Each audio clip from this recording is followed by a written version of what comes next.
ஆன்மீக அன்பர்களுக்கு அன்பான வணக்கம். நமசிவாய வாழ்க, நாதன் தாழ்வாழ்க. ஓம் நமோ நாராயணாய.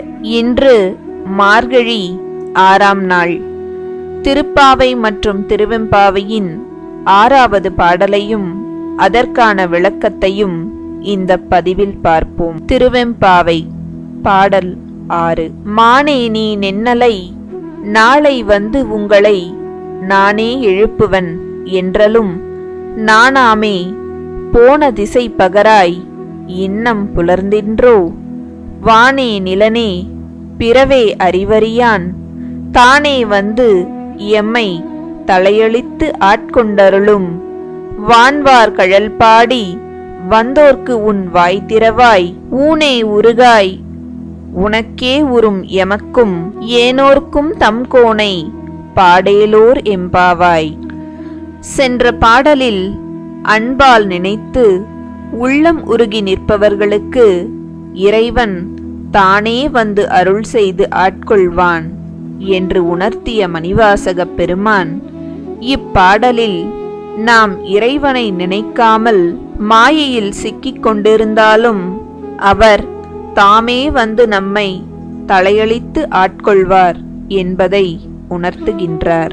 மானே நீ நென்னலை, மானை ஒத்த மருட்சியுடைய பார்வை கொண்ட கண்களை உடைய பெண்ணே என்று இப்பாடலை தொடங்குகிறார் மாணிக்கவாசகர்.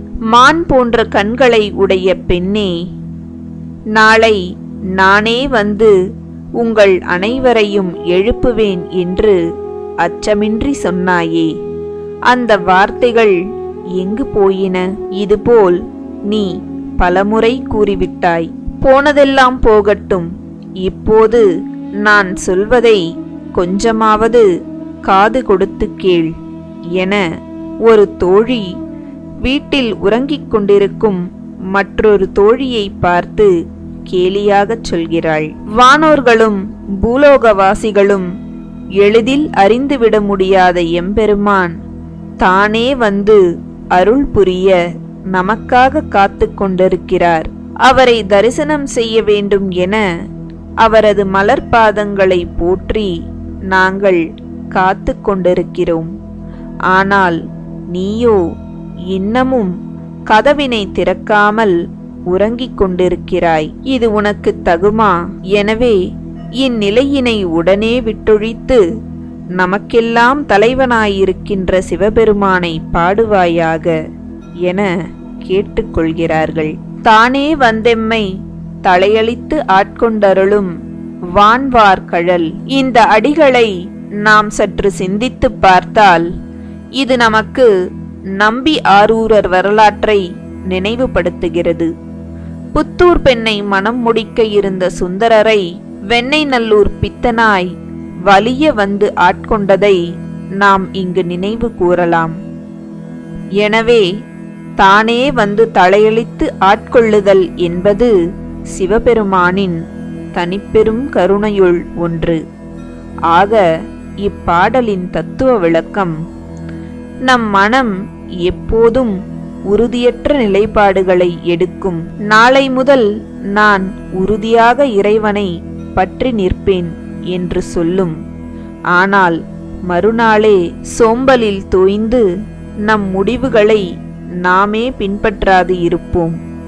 இவ்வாறாக நிலையற்ற மனதை நம்பி கெடாமல் எப்போதும் இறைவன் மீது சித்தத்தை செலுத்த வேண்டும் என்று கூறுகிறார் மணிவாசகப் பெருமான். அடுத்து திருப்பாவை பாசுரம் 6. புள்ளும் சிலம்பினக்கான் புள்ளரையன் கோயிலில் வெள்ளை வெளிச்சங்கின் பேரரவம் கேட்டிலையோ. பிள்ளாய் எழுந்திராய், பேய்முலை நஞ்சுண்டு கள்ளச்சகடம் கலக்கழிய காலொச்சி வெள்ளத்து அரவில் துயிலமர்ந்த வித்தினை உள்ளத்துக் கொண்டு முனிவர்களும் யோகிகளும் மெல்ல எழுந்து அறியென்ற பேரரவம் உள்ளம் புகுந்து குளிர்ந்தேலோர் எம்பாவாய். இதுவரை சொல்லப்பட்ட 5 பாசுரங்களில் ஆண்டாள் பாவை நோன்பு நோற்க மார்கழி நீராடலுக்கு வாருங்கள் என்று அழைப்பதையும், மார்கழி நீராடலின் உட்பொருளையும், நோன்பிற்கு செய்யும் விரத முறைகளையும், நாடு செழிக்க மழை வேண்டும் திறத்தினையும், அப்பத்மநாபனின் திருக்கோல மேன்மையையும், நாம் செய்த பாவங்களை வேரோடு அறுக்கும் பெருமை வாய்ந்த பெருமானின் திருநாமத்தின் பெருமையினையும் கண்டோம்.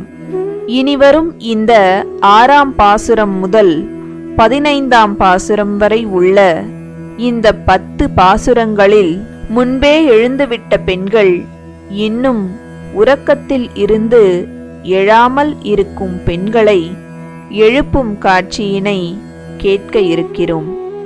எனவே இந்த 10 பாசுரங்களும் திருப்பள்ளி எழுச்சி பாடல்கள் எனப்படுகிறது. இனி இப்பாசுரத்தின் விளக்கத்தை பார்ப்போம். முன்பே உறக்கத்தில் இருந்து எழுந்து வீதி வழியே வருகின்ற ஆயர் கூட்டத்து பெண்களுள் ஒருத்தி இன்னும் படுக்கையை விட்டு எழாமல் இருக்கும் பெண்ணை எழுப்பும்போது புள்ளும் சிலம்பினகான் என்கிறாள். பொழுது விடிவதற்கு சாட்சியாக பல்வேறு பறவைகள் கூவுவதை சுட்டிக்காட்டுகிறாள். அடுத்து 2வது சாட்சி புல் அரையன் கோயில்.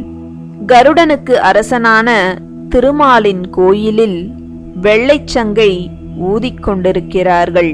அது உன் காதில் விழவில்லையா என்கிறார்கள். இதைத்தான் வெள்ளை வெளிச்சங்கின் பேரரவம் கேட்டிலையோ என்கிறார் ஆண்டாள். இந்த வெளிச்சங்கு எதற்கு ஊதப்படுகிறது தெரியுமா? பெருமானின் கோவிலுக்கு எல்லோரும் வாருங்கள் என்று எல்லோருக்கும் கேட்கும் வண்ணம் பெரும் சப்தத்தோடு வெள்ளைச்சங்கு ஊதப்படுகிறதாம். எனவேதான் அச்சங்கு வெளிச்சங்கு எனப்பட்டது.